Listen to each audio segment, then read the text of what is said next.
कहाँ मिली।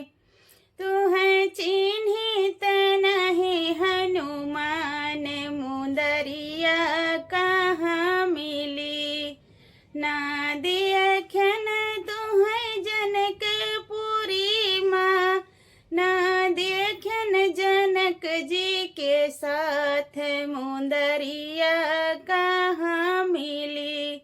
नहीं देखन जनक जी के साथ मुंदरिया कहाँ मिली।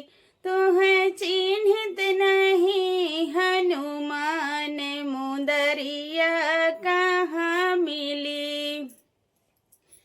ना देखन तुहै अवधपुरी माँ, ना देखन तुहै अवधपुरी माँ, ना देखन राजा दशरथ जी के साथ मुंदरिया कहाँ मिली।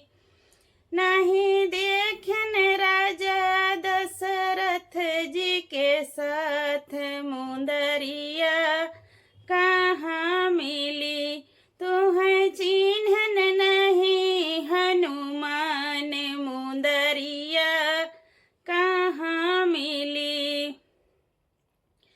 ना देखन तुहै लक्ष्मण के साथ, ना देखन तुहै लक्ष्मण के साथ, ना देखन रघुबर जी के साथ मुंदरिया कहाँ मिली।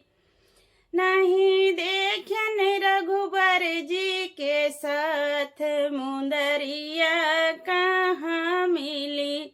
तुहै चिन्हन नहीं हनुमान मुंदरिया